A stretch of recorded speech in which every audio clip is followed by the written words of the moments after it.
Kami ucapkan selamat pagi dan selamat hari Sabat. Bapak, Ibu, Saudaraku yang kasih dalam Tuhan. Apa kabar saudaraku?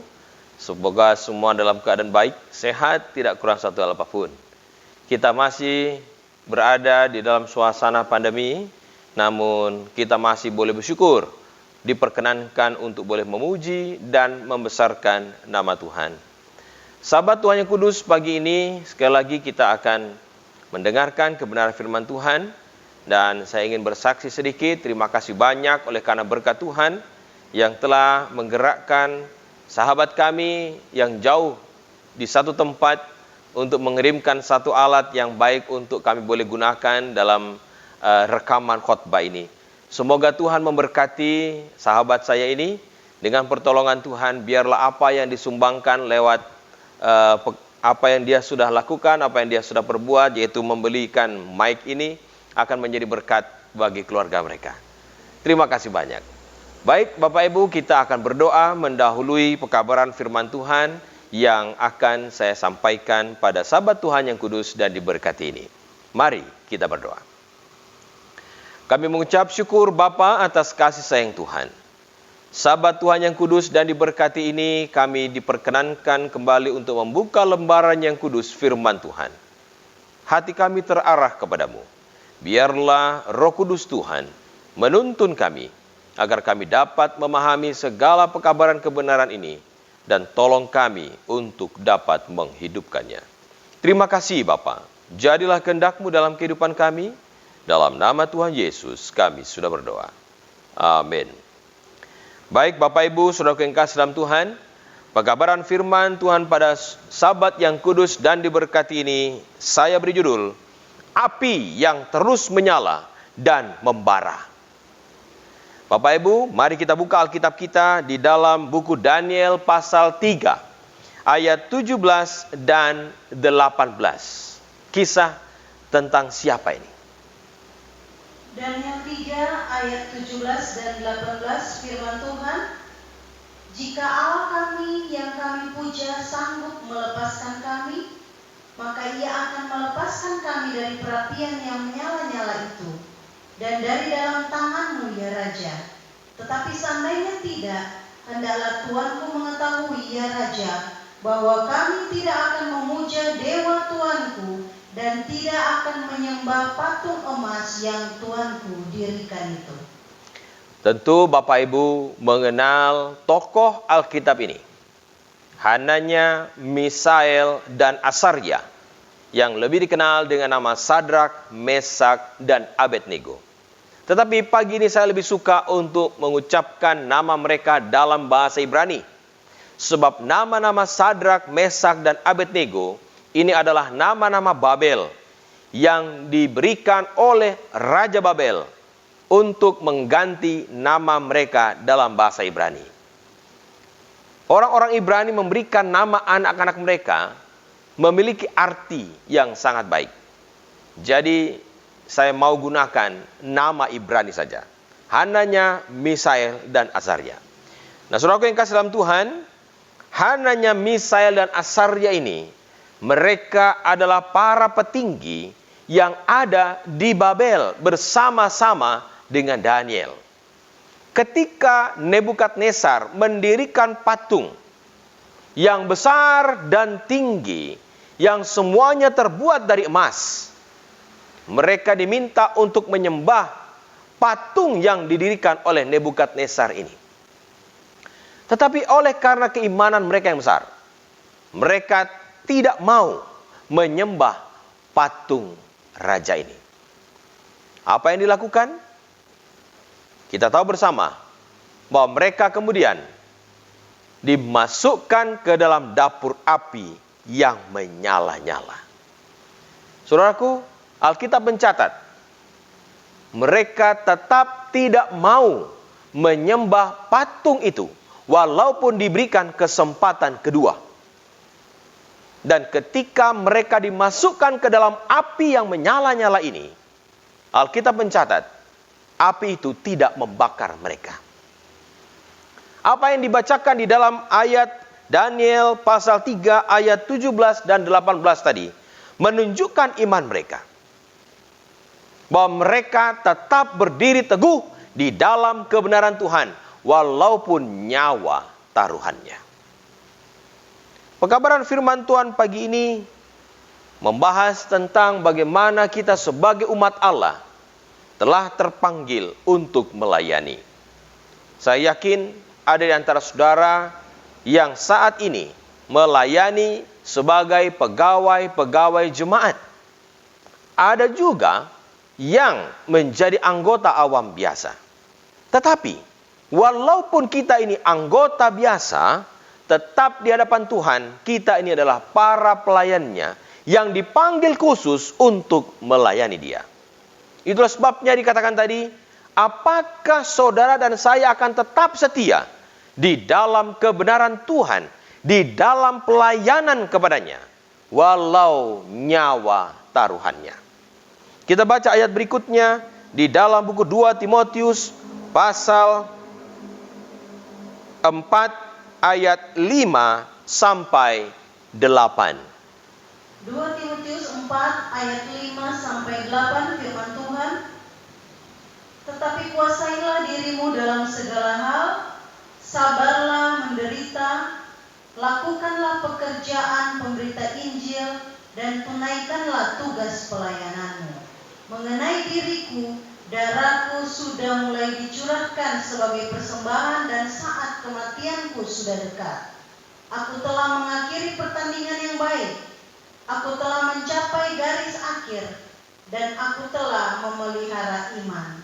Sekarang telah tersedia bagiku mahkota kebenaran yang akan dikaruniakan kepadaku oleh Tuhan, Hakim yang adil, pada harinya, tetapi bukan hanya kepadaku, melainkan juga kepada semua orang yang merindukan kedatangannya. Kita tahu bersama bahwa Paulus adalah salah satu penginjil ataupun pelayan Tuhan yang sangat setia. Timotius mencatat bahwa Paulus pada akhirnya harus mati di tangan pemerintah Roma. Dan firman Tuhan tadi katakan, nasihat ini sebenarnya ditujukan bukan hanya kepada Timotius, tetapi kepada semua kita yang mengaku sebagai umat Allah. Karena saudara dan saya, kita adalah pelayan-pelayan yang telah dipilih untuk melayani. Nah, bagaimana seandainya kita mulai kendor dan tidak lagi mau melayani dengan baik? Padahal kalau saudara dan saya perhatikan, Paulus memberikan nasihat yang keras kepada Timotius. Dikatakan di ayat yang kelima tadi, kuasailah dirimu dalam segala hal, sabarlah menderita dan lakukanlah pekerjaan pemberita Injil, dan tunaikanlah tugas pelayananmu. Bapak Ibu, di masa pandemi ini barangkali kita menjadi agak kendor dalam pelayanan kita. Mayoritas kita sekarang berada di rumah dan tidak lagi beribadah di gereja. Barangkali itulah yang membuat sehingga api semangat pelayanan itu menjadi perlahan-lahan mulai mengecil, dan saya tidak mau ini bisa menjadi padam. Saya percaya bahwa walaupun kita masih berada dalam situasi pandemi sekarang ini, biarlah kita boleh tetap pelihara api pelayanan ini tetap menyala dan membara. Mari kita ingat, saudaraku yang kasih, bagaimana para pionir kita, orang-orang terdahulu yang telah mempertahankan iman mereka tetap menyala walaupun nyawa taruhannya. Saya rindu agar kita boleh belajar ini dengan lebih dalam lagi, supaya kita tidak melupakan bahwa kita ini sudah selangkah lebih dekat kepada kedatangan Kristus yang kedua kali. Nah, saudara yang kasih, menurut saudara apa sih arti kata setia? Ada orang yang mengatakan setia, setiap tempat ada. Apa maksud kata setia? Setia ini artinya berdiri teguh, mempertahankan keyakinan tentang kebenaran walaupun nyawa taruhannya. Saudara yang kasih, apakah menurut saudara Hananya, Misael dan Asaria tahu bahwa Allah akan melepaskan mereka dari api yang menyala-nyala itu? Tidak. Ini terbukti di dalam Daniel 3 ayat 17 dan 18 tadi katakan, Allah yang kami sembah sanggup melepaskan kami. Tapi jika seandainya pun tidak, artinya mereka percaya Tuhan sanggup melepaskan mereka. Tetapi bukanlah sebuah jaminan bahwa mereka akan lepas dari maut waktu itu. Nyatanya mereka tetap pertahankan iman mereka. Mereka tetap peliharakan iman. Nah, ujian terhadap kesetiaan ini menuntut pengorbanan yang sangat besar, saudara. Pengorbanan yang besar yang kita harus lakukan. Nah, berikut ini kita akan membaca beberapa hal berkaitan dengan martir yang telah mati di zaman-zaman yang lalu. Saya ada satu buku yang ditulis oleh John Fox. Buku ini berjudul Fox Books of Martyr, kisah para martir, saudara. Saudaraku bisa dapatkan buku ini di toko-toko buku Kristen. Ya. Begitu indah isinya, memberikan gambaran kepada kita bagaimana pemeliharaan Tuhan kepada mereka yang setia. Nah, para martir ini kita mulai dari yang pertama, yaitu Rasul Yakobus. Dia adalah anak Zebedeus, saudara Yohanes. Dialah rasul pertama yang mati syahid dengan dipenggal kepalanya. Dia dihukum mati kurang lebih pada tahun 44 Masehi oleh Raja Agripa yang pertama. Lalu yang kedua adalah Rasul Filipus. Beliau mati pada tahun 54 Masehi dengan cara dicambuk, dilemparkan ke dalam penjara dan disalibkan di Hierapolis. Lalu yang ketiga adalah Rasul Matius. Beliau mati pada tahun 60 Masehi, direbahkan di tanah lalu dipancung kepalanya. Yang keempat adalah Yakobus, saudara Yesus, penulis surat Yakobus. Dia mati tahun 66 Masehi, dilemparkan dari menara Bait Allah, namun karena tidak langsung mati, kepalanya lalu dipukul dengan pentungan yang padat sampai dia mati. Berikutnya adalah Matias. Dia adalah pengganti Yudas, pengkhianat itu. Dia dirajam di Yerusalem, kemudian dipancung kepalanya. Yang keenam adalah Andreas. Disalibkan pada kayu salib yang berbentuk X. Yang ketujuh, Nathanael. Ini mati dengan cara yang sangat ekstrim, saudara. Dia dikuliti hidup-hidup. Ya, sungguh luar biasa kekejaman orang Roma ini, ya. Yang kedelapan adalah Rasul Markus. Dia diseret sampai tubuhnya koyak-koyak hancur. Lalu yang kesembilan adalah Rasul Petrus. Dia disalibkan dengan posisi terbalik, kepalanya di bawah, karena dia merasa tidak layak disalibkan dengan posisi yang sama seperti Yesus. Yang ke-10 adalah Paulus. Dia mati tahun 66 Masehi, menderita aniaya di penjara, mengalami karam kapal, dan pada akhirnya dia mati dengan cara dipancung. Yudas, saudara Yakobus, mati pada tahun 72 Masehi dengan cara disalibkan di Edesa. 12, Bartolomeus, dia dipukuli dan mati dengan cara disalibkan. Thomas atau Didimus yang pernah tidak percaya ketika Yesus bangkit, dia disiksa orang-orang kafir yang marah kepadanya. Tubuhnya ditusuk tombak lalu dilemparkan ke dalam api yang menyala. Yang ke-14 adalah Lukas. Dia mati pada tahun 93 Masehi, digantung di pohon zaitun di Athena. Lalu Yohanes yang kekasih, dia meninggal di Efesus pada tahun 98 Masehi setelah dia dibebaskan dari pulau Patmos. Jadi Yohanes yang kekasih ini, dia pernah juga disiksa, yaitu dengan cara digoreng di minyak yang panas tetapi tidak mati. Itu sebabnya satu-satunya rasul yang mati tua hanya Yohanes yang kekasih. Masih banyak penganiayaan lain yang terjadi di bawah pemerintahan Kaisar Roma yang kejam, seperti Nero, Domitian, Adrian, Trojan, dan lain-lain. Saya ingin bacakan satu kutipan yang dituliskan di buku yang saya sebutkan tadi, saudara,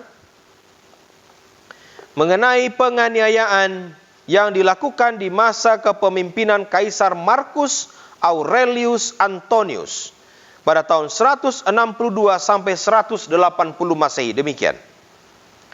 Kekejaman terhadap orang-orang Kristen dalam penganiayaan ini begitu tidak manusiawi, sehingga banyak orang yang menyaksikannya merasa muak dengan kekejaman itu dan merasa takjub melihat keberanian orang yang mengalami siksaan itu.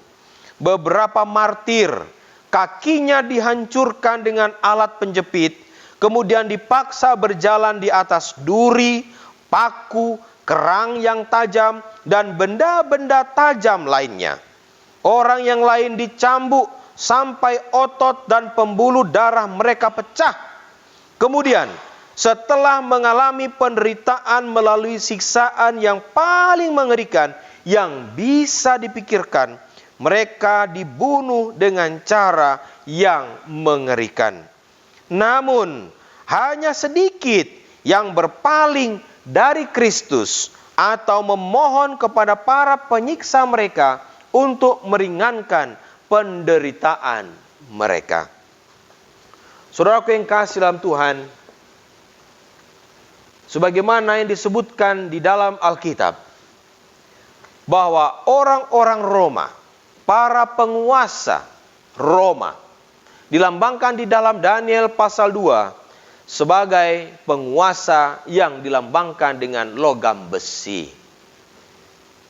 Dibandingkan dengan keempat kerajaan yang lain, Babylon, Greka, mereka tidak disebutkan sebagai logam yang keras.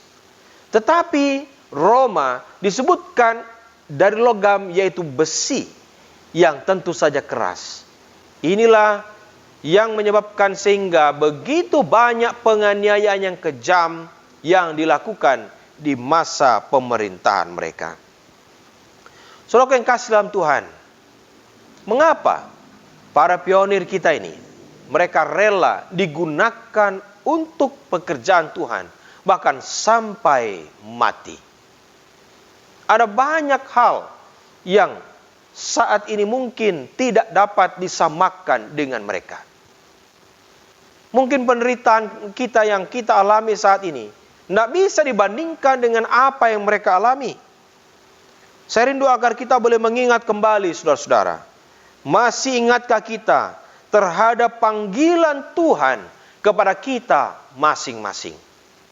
Ada di antara saudara yang menjadi ketua jemaat. Ada di antara saudara yang menjadi bendahara jemaat, sekretaris jemaat, diakon, diakones. Mereka yang telah dipilih dengan didoakan terlebih dahulu. Mereka yang mendapatkan penumpangan tangan dari para hamba-hamba Tuhan, para pendeta. Telah dipilih untuk menjadi pelayan-pelayan jemaat. Ingatlah saudaraku, panggilan Tuhan kepada saudara. Bahwa setiap orang yang telah dipanggil memiliki tanggung jawab penggembalaan di dalam gereja Tuhan. Saat ini, ada banyak umat-umat Tuhan, anggota-anggota jemaat yang berada di luar sana, yang menderita. Mereka memerlukan kunjungan-kunjungan kita. Mereka memerlukan perhatian kita. Mereka memerlukan apa yang disebut dengan empati dan simpati. Agar saat saudaraku kita berada di masa pandemi ini, walaupun kita sekarang tidak dapat berbakti di gereja, kita masih dapat menunjukkan roh pelayanan sebagaimana panggilan Tuhan kepada masing-masing kita. Tuhan mau agar kita menjadi hambanya yang setia. Siksaan saat ini terjadi berupa penyakit. Mungkin saja satu saat nanti akan terjadi siksaan yang lebih berat. Apakah saudara dan saya masih tetap setia dalam panggilan kita masing-masing. Apa motif kita untuk mengikut dan melayani Tuhan? Apakah karena hanya dihormati oleh orang banyak? Ataukah motif-motif yang lain? Di balik semuanya itu Allah yang kita layani, yang menilai motif, sehingga kita harus bertanggung jawab kepadanya. Saya percaya bahwa tidak mudah bagi kita untuk bisa melayani dengan baik. Tidak mudah untuk menjadi pelayan-pelayan yang baik. Mengikut Tuhan tidak bisa dikatakan mudah. Karena ada banyak sekali hal-hal yang menyakitkan yang bisa saja terjadi kepada kita. Nah, kira-kira apa jenis penganiayaan saat ini? Penganiayaan yang terjadi di zaman modern ini. Saudaraku yang kasih, begitu banyak tantangan hebat dan mengerikan yang dihadapi oleh para pionir kita dulu. Tetapi apakah itu akan terjadi saat ini? Mungkin tidak secara fisik, saudara. Tapi bisa jadi juga secara mental. Ada banyak cerita bagaimana para pelayan jemaat dilecehkan, dicemoohkan. Ada juga anggota-anggota jemaat yang berlidah tajam, memiliki prasangka dan kecemburuan. Bahkan mereka tidak segan untuk melontarkan fitnah-fitnah yang kejam. Ada yang semacam itu di dalam gereja Tuhan. Tetapi apakah kita akan mundur? Apakah sebagai para pelayan Allah, mereka yang dipanggil untuk melayani, akan hancur hanya karena kata-kata? Mari kita buka firman Tuhan di dalam buku Ibrani pasal 12 ayat 4 sampai 6. Ibrani 12 ayat 4 sampai 6, firman Tuhan. Dalam pergumulan kamu melawan dosa, kamu belum sampai mencucurkan darah. Dan sudah lupakah kamu akan nasihat yang berbicara kepada kamu seperti kepada anak-anak? Hai anakku, janganlah anggap enteng didikan Tuhan, dan janganlah putus asa apabila engkau diperingatkan. Karena Tuhan mengajar orang yang dikasihinya, dan ia menyesa orang yang diakuinya sebagai anak. Bapak Ibu yang kekasih, para pelayan Tuhan, mereka yang terpanggil untuk melayani, ingatlah apa yang dikatakan oleh Rasul Paulus, bahwa saudara dan saya, kita harus memiliki mental yang kuat di dalam Tuhan. Firman Tuhan dengan jelas mengatakan bahwa saudara dan saya harus melayani dengan hati. Tuhan membutuhkan pelayan-pelayan yang bermental baja, namun berhati sutra. Tahan terhadap berbagai tempaan angin, api, badai, dan gelombang. Berdiri teguh dalam kesakitan, penderitaan, dan pergumulan. Namun juga lemah lembut, peka, dan menunjukkan empati terhadap sesama. Inilah model pelayan yang dikehendaki Allah. Akan ada banyak tantangan di dalam pelayanan. Akan ada banyak tantangan saat kita melayani sesama kita. Tetapi jangan pernah lupa bahwa kita melayani Allah yang di sorga. Sepedas apapun perkataan seseorang, sejahat apapun fitnah yang disampaikan, biarlah kita boleh tetap melayani dengan hati yang senang. Karena saat saudara melayani dengan baik, ada upah di sorga yang Tuhan sediakan. Berikutnya, mari kita lihat Ibrani 12 ayatnya yang ke-25. Apa nasihat Tuhan bagi kita? Ibrani 12 ayat yang ke-25, firman Tuhan. Jagalah supaya kamu jangan menolak Dia yang berfirman. Sebab jikalau mereka yang menolak Dia yang menyampaikan firman Allah di bumi tidak luput, apalagi kita, jika kita berpaling dari Dia yang berbicara dari surga. panggilan Tuhan itu kudus. Di antara saudara, barangkali ada yang menjadi pelayan jemaat, ingatlah panggilan Tuhan ini. Bahwa panggilan itu memiliki makna yang besar. Jangan menolak panggilan Tuhan. Saat Tuhan memanggil saudara, itu berarti dia mempercayakan jemaat kepada saudara. Dan dia mau agar saudara juga bertanggung jawab di hadapan Tuhan.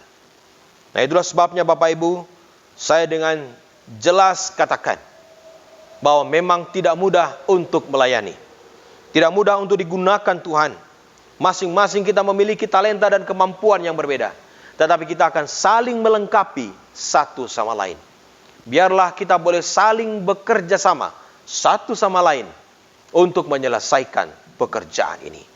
Saudaraku yang kasih dalam Tuhan, Maria di dalam Lukas 1 ayat 38, ketika Allah memilih dia untuk menjadi ibu dari anaknya, Tuhan memberikan sebuah penglihatan kepadanya. Respon Maria, biarlah itu boleh menjadi respon kita juga. Dia berkata, jadilah padaku menurut kehendakmu. Sahabat Tuhan yang kudus dan diberkati pada sahabat pagi ini, saya rindu untuk membangkitkan semangat saudara. Di masa pandemi ini, jangan lengah. Jangan patah arang, jangan undur semangat saudara.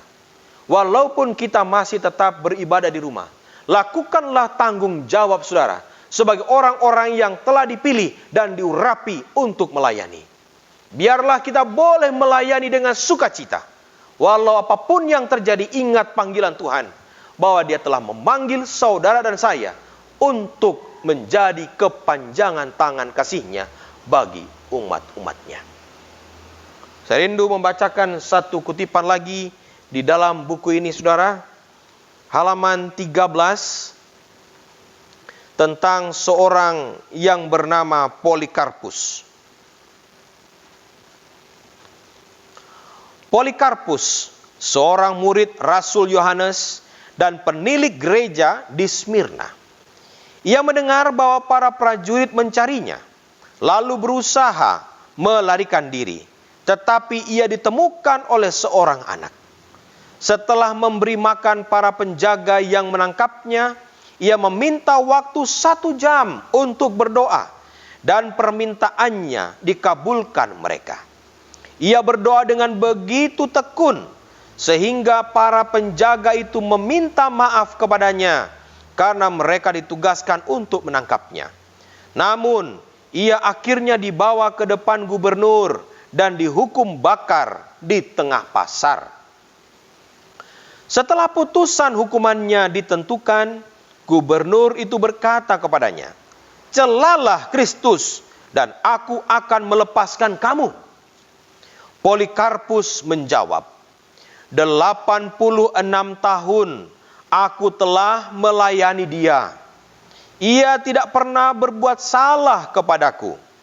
Bagaimana mungkin aku mengkhianati rajaku yang telah menyelamatkan aku? Di tengah pasar, ia diikat di tonggak dan tidak dipaku seperti kebiasaan pada saat itu. Karena ia menjamin mereka bahwa ia akan berdiri tanpa bergerak dalam nyala api dan tidak akan melawan mereka. Pada saat kayu-kayu kering diletakkan di sekitarnya itu dinyalakan, nyala api itu berkobar dan menyelubungi tubuhnya tanpa membakarnya. Maka pelaksana hukuman diperintahkan untuk menusuk Polikarpus dengan pedang. Ketika dia melakukannya, darah yang sangat banyak menyembur keluar dari lukanya dan memadamkan api itu. Meskipun teman-teman Kristennya memohon agar tubuhnya diberikan kepada mereka supaya mereka dapat menguburkannya, musuh-musuh kebenaran bersikeras agar tubuhnya dibakar dengan api, dan itu pun dilaksanakan. Saudaraku yang kasih dalam Tuhan, Banyak orang yang mengalami nasib yang sama seperti Polikarpus di zaman kegelapan. Tetapi tidak satu pun di antara mereka yang meninggalkan iman mereka. Mereka tetap setia di dalam kebenaran yang mereka miliki. Relakah saudara dan saya untuk digunakan Tuhan sampai habis? Saudara dan saya dipanggil untuk melayani. Jangan pernah melupakan panggilan itu. Karena kepada Allah lah kita mempertanggungjawabkannya. Jangan menyerah, karena akan ada banyak tantangan. Akan ada banyak celaan dan fitnah. Tetapi saudara dan saya, bila mana kita tetap setia, ada upah yang menantinya. Ayat terakhir, mari kita buka di dalam buku 1 Korintus 15, ayat 58. 1 Korintus 15 ayat 58 firman Tuhan, karena itu saudara-saudaraku yang kekasih, berdirilah teguh, janganlah goyah, dan giatlah selalu dalam pekerjaan Tuhan, sebab kamu tahu bahwa dalam persekutuan dengan Tuhan, jerih payahmu tidak sia-sia. Tuhan memanggil saudara dan saya untuk setia melayani. Di masa pandemi ini, saudaraku, kita bisa saja terhalang, tidak dapat melayani dengan penuh. Tetapi jangan pernah saudara dan saya memadamkan api semangat pelayanan itu. Kita masih bisa melayani dengan cara yang lain. Asalkan saudara dan saya tetap setia, Tuhan yang akan menolong kita menyelesaikan tanggung jawab ini. Saudaraku yang kasih dalam Tuhan, panggilan itu ditujukan kepada semua kita yang mendengar firman ini disampaikan. Tunaikanlah tugas pelayananmu. Dan ingatlah yang dikatakan firman Tuhan tadi. Jerih payahmu tidak akan sia-sia. Semoga Allah menolong kita, memberkati kita, sehingga biarlah berkat itu boleh tercurah bagi kehidupan kita. Amin. Mari kita berdoa. Bapa kami yang ada di sorga, Tuhan yang penuh kasih, terpujilah nama-Mu. Sungguh kami mengucap syukur Bapa, oleh karena belas kasih Tuhan. Sampai saat ini Tuhan Engkau masih peliharakan kami. Terima kasih sebab Engkau telah memilih kami untuk melayani umat-umat Tuhan. Tolong kami untuk setia dalam pelayanan ini. Bila mana api pelayanan ini sedikit mengendur, kami mohon Tuhan, kuatkanlah kami, nyalakanlah sekali lagi api semangat pelayanan ini, agar kami dapat melayani dengan lebih baik lagi. Kasih Tuhan kiranya menolong kami, agar kami dapat mempertanggungjawabkannya di hadapan Tuhan. Pulanglah bersama dengan kami, kasih karunia Allah, damai dan sejahtera di dalam nama anak-Mu Yesus Kristus, dalam persekutuan Roh Kudus, kiranya menyertai anak-anak-Mu dari sekarang sampai Maranatha tiba. Dalam nama Tuhan Yesus, kami sudah berdoa. Amin. Kami ucapkan banyak terima kasih atas kebersamaan kita.